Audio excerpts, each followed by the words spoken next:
Hi everybody, Christy Giannoni back in week 3 of our MPA590 organizational theory course. This week we're taking a look at the early theorists and how their concepts can be applicable to our task force. So the two ongoing themes that I chose to focus on was 1, the role of government, and 2, personnel management. So first up, taking a look at the role of government, as you can see, there was a variety of theorists who took a look at this and tried to make a definition of what that looked like. Max Weber and Woodrow Wilson being 2 big hitters. In our Thompson's textbook on page 43, under political authority and administration, we see a building on the Schaffritz text of how Weber's approach to sociology was apparent in his analysis of political authority. So he talked a lot about the social relationship of the government and the powers and what that means. That obviously ties into Woodrow Wilson, the powers of government and the separation of duties, that dichotomy between politics and administration. Another big hitter, Robert Merton, in the Schaffritz textbook, starts on page 97. He talked a lot about that trained incapacity and failing to change to, conditions, that a lack of response if something is happening. And so I think with my task force concept of saying, hey, we're taking a look at our workforce and we don't have people entering public servitude like we used to. There's not an interest in it. There's not as many qualified candidates. I think that it's the government's duty to respond to that, and this task force can be a tool to do so.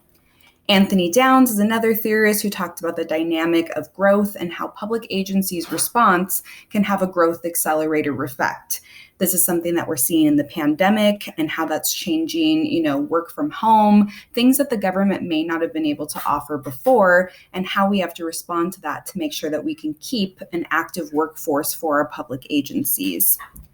2 other theorists that we have not been assigned to read to this course, but we have read in some of our earlier classes.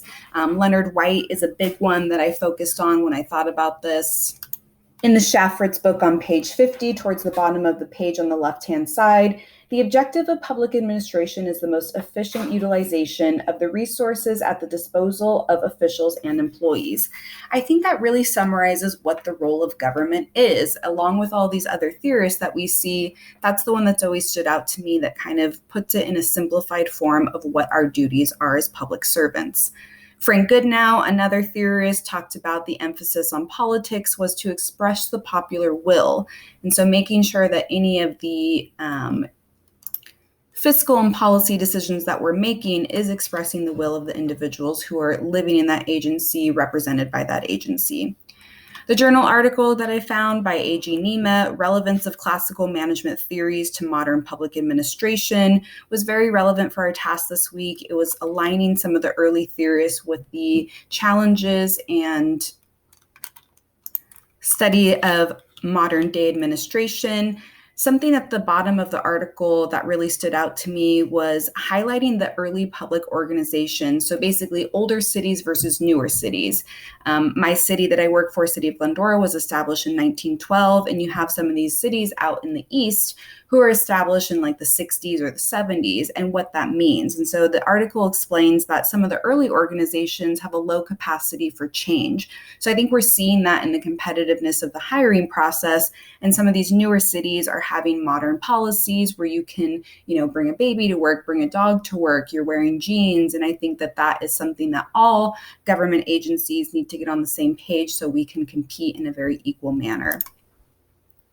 Next, taking a look at personnel management. Again, a couple theorists who were focusing on this. Some of the bigger ones, Gulick, who on page 86 in the Schaffritz book talk about PosCorp and the role of the manager. So staffing is a big one. We can't focus on any of the other roles of government, personnel management, if we don't have the proper staff. And that's what this task force is going to be focusing on. How can we train our leaders and staff to be prepared for more frequent turnover? People just don't in general stay with agencies as long as they used to, and how to promote creative ways to increase longevity. Robert Merton was applicable to both themes that I was taking a look at. Again, that trained incapacity, failing to respond to certain conditions. He talked a lot about tenure, pensions, incremental salaries. And so I think that that's very applicable to how personnel management can affect what the role of the government is. Frederick Taylor, also a big hitter for personnel management. Again, that efficiency.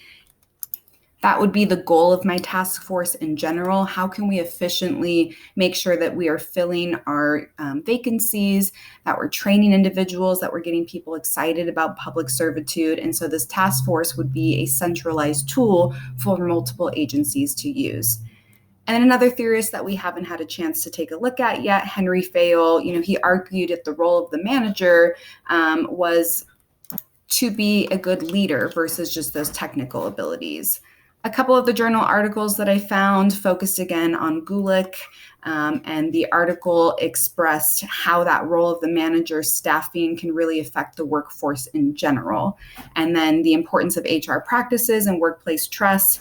This one focuses on how human resources is responsible for being that administrative leader in personnel management. Thank you, everybody, for listening to this week's presentation. I hope you all have a blessed week, and I look forward to hearing your theorist application.